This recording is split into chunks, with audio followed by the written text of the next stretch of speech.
अगर मैं आपसे कहूं कि ममता को जिताने के लिए बंगाल में क्यों टूट पड़े हैं मुसलमान, अरे एक भी ऐसा वोटर नहीं है जो अपने घर को छोड़ करके वोट देने पहुंचा ना हो।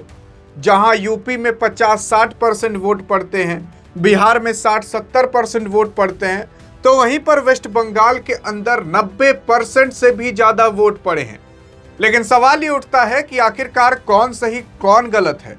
अरे यहां पर ममता सही कि बीजेपी सही, ममता गलत कि बीजेपी गलत, इलेक्शन के दौरान कहां पर मारपीट हुई, तो अब कौन जीतेगा तो कौन हारेगा अभी आप खुद बताओगे। अरे जी हां, खुद कहोगे कि मुसलमान आखिर ममता को क्यों सपोर्ट कर रहे हैं, क्या बीजेपी को भी सपोर्ट कर रहे हैं कि क्यों नहीं कर रहे, इन सब के बारे में यार देखने की कोशिश करोगे तो अभी वेस्ट बंगाल के अंदर इलेक्शन 2026 आ चुका है और होना चालू हो गया, कभी और से नहीं बल्कि इसी 23 अप्रैल को। अब काफी लोग सोच रहे हैं कि इसका रिजल्ट कब आएगा, तो इसका रिजल्ट वही 3 मई के आसपास आने वाला है, या फिर 3 मई को ही आपको इसका रिजल्ट आता हुआ दिखाई देगा कि कौन नया सीएम बना है। पश्चिम बंगाल में पहले चरण में अगर आप देखोगे तो 92.54% वोटिंग हुई है। मतलब अगर 100 लोग हैं तो उसमें से 92 से 93 लोग जाकर वोट डाले हैं। पहले ऐसा नहीं होता था और ये होना अच्छी बात है, क्योंकि ये दिखाता है कि डेमोक्रेसी कितनी आपके देश के अंदर, लोग कितने ज्यादा जागरूक हैं, लोग कितनी अहमियत समझते हैं अपने एक वोट की। और उसी के ही साथ साथ वेस्ट बंगाल में अगर आप देखोगे तो इलेक्शन 2026 में पश्चिम बंगाल विधानसभा चुनाव 2026 के लिए मतदान समाप्त हो गया है, वो भी फेज 1 का। गुरुवार को पश्चिम बंगाल के पहले चरण के तहत 16 जिले की 152 सीटों पर वोट पड़ रहे हैं और राज्य में जो तृणमूल और भाजपा के बीच अभी काफी ज्यादा उम्मीदें दिखाई जा रही हैं कि कौन होगा जीतेगा और कौन नहीं, और जबरदस्त एक टक्कर जताई जा रही है।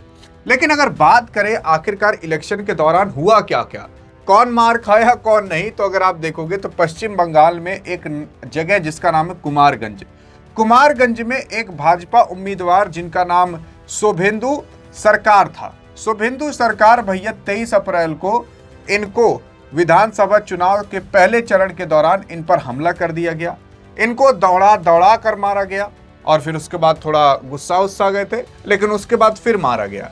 देखने की कोशिश करोगे तो ऐसा कहा जा रहा है कि ये राजनीति एक रंजिश है, क्योंकि अगर भाजपा के 2-3 विधायक को अगर आप ठोक दिए या फिर मार दिए, अरे मारने का मतलब बेइज्जती कर दिए, तो इससे क्या होगा ना कि एक दहशत फैल जाएगा, बीजेपी के नेता डरने लगेंगे। ऐसा लोग कह रहे हैं कि क्या पता इस तरीके की राजनीति रंजिश की जा रही हो। और जब यार मतलब मार दिया जाता है ना तो वो इज्जत नहीं रह जाती। देखो यार, अगर अंबानी को कोई आकर मार दे, एक गरीब या फिर एक भिखारी आदमी आकर चाटा मार दे, उसके बाद अंबानी चाहे उसको पहाड़ से फेंकवा दें, चाहे एकदम से ऊपर ले जाकर माउंट एवरेस्ट से गिरवा दे, वो कोई नहीं ध्यान देगा। लोग केवल यही ध्यान देंगे कि अरे एक तो भिखारी अंबानी को चाटा मार दिया था। वैसे यहां पर भी होता है कि अगर किसी विधायक को एकाक चाटा लग जाता है ना, उसके बाद विधायक चाहे जो करा दे उस आदमी के साथ, वो कोई नहीं जानेगा, लेकिन विधायक मारे गए ये लोग सालों साल तक याद रखेंगे। तो ये एक बेइज्जती टाइप की हो जाती है। भाजपा ने आरोप लगाया कि जो सत्तारूढ़ टीएमसी हार के डर से हिंसा का सहारा ले रही है और जानबूझकर विपक्षी उम्मीदवारों को निशाना बना रही है। अब टीएमसी क्या है, तो ममता बनर्जी की जो सरकार है, जो उनकी पार्टी, उसको टीएमसी कहा जाता है। टीएमसी बनी कैसे, कहां बनी, अब इसके बारे में भी चर्चा करते हैं। देखो यार, पश्चिम बंगाल में 23 अप्रैल 2026 को विधानसभा चुनाव से जो पहला चरण था, उस दौरान केवल मतलब एक आदमी उम्मीदवार पर नहीं बल्कि एक औरत पर भी हाथ उठाया गया था, और औरत वो एक महिला थी जो नेता थी। अगर देखोगे तो विधानसभा में जिनका नाम अग्निमित्रा है, उन अग्निमित्रा पाल के ऊपर भी यहाँ पर हाथापाई की आरोप लगे थे और इनकी गाड़ी उड़ी भी तोड़ दी गई थी। अब ममता बनर्जी पश्चिम बंगाल में वर्तमान में आप देखोगे ऐसी महिला हैं जो पहली बार वेस्ट बंगाल में एक महिला चीफ मिनिस्टर बनी थी। ये 20 मई 2011 से ही पद पर अभी कार्यरत हैं, तब से ही चला रही हैं। अखिल भारतीय तृणमूल कांग्रेस यानी कि AITC की स्थापक और अध्यक्ष भी हैं। इन्होंने भाई साहब समर्थकों के बीच दीदी का अपना एक रूप बनाया है कि मतलब लोग इनको सीएम से ज़्यादा दीदी के रूप में जानते हैं। जब इनको कोई बुलाता है तो दीदी नाम से पुकारता है। तो उसी के ही साथ साथ अगर आप देखोगे तो शुरुआत इनकी कहाँ से हुई थी, तो इन्होंने अपनी राजनीति के जीवन की शुरुआत 1970 के दशक में कांग्रेस पार्टी के एक युवा कार्यकर्ता के साथ शुरुआत की थी। मतलब कांग्रेस पार्टी से इन्होंने शुरुआत की थी। उसके बाद इन्होंने कुछ समय में लगभग 1997 में कांग्रेस से अलग होकर उन्होंने 1998 में अपनी पार्टी, जिसका नाम अखिल भारतीय तृणमूल कांग्रेस था, उसे बनाया था। तो मतलब अब आपको समझ में आ गया किस तरीके से इन्होंने अपनी पार्टी बनाई और क्या किया।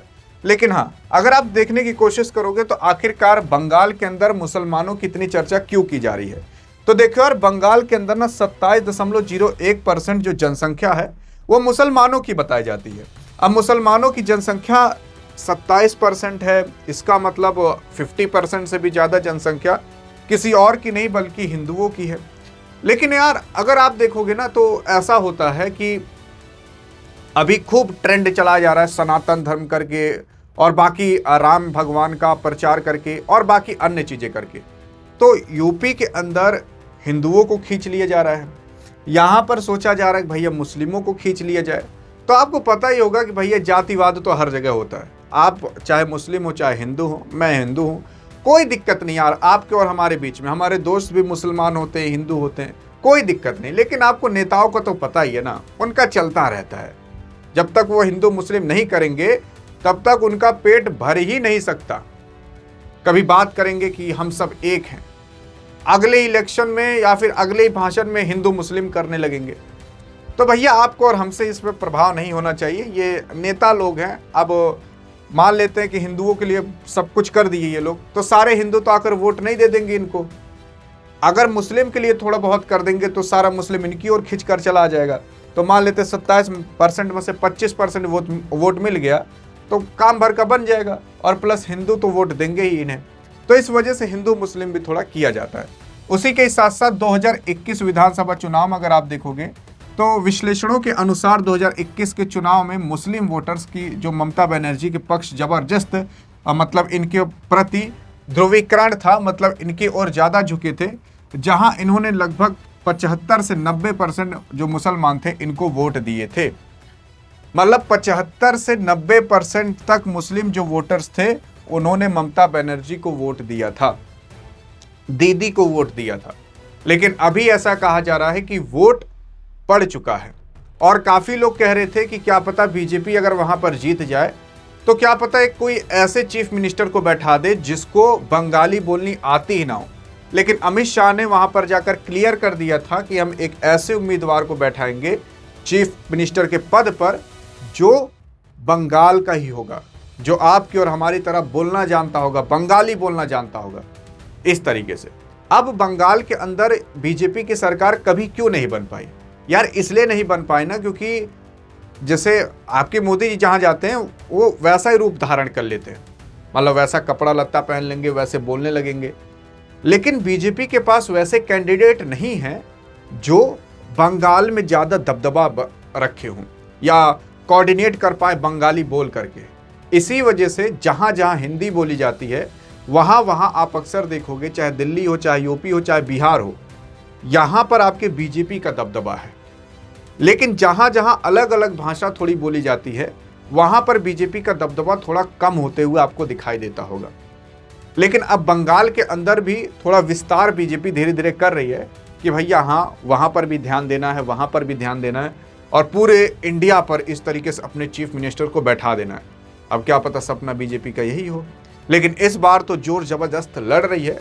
लेकिन देखना होगा, वो तो मई के शुरुआत में पता ही लग जाएगा कि दीदी में ज़्यादा ताकत थी कि मोदी में ज़्यादा ताकत थी। लेकिन किस में ज़्यादा ताकत होगी, आप क्या कहना चाहते हो और आप किसे जिताना चाहते हो, देखते हैं आप क्या कहते हो। किसके साइड होगे, मोदी या दीदी के साइड? हाँ, अधिक जानकारी चाहिए तो इस वीडियो में मिलते हैं। तब तक लिए जय हिंद, जय भारत।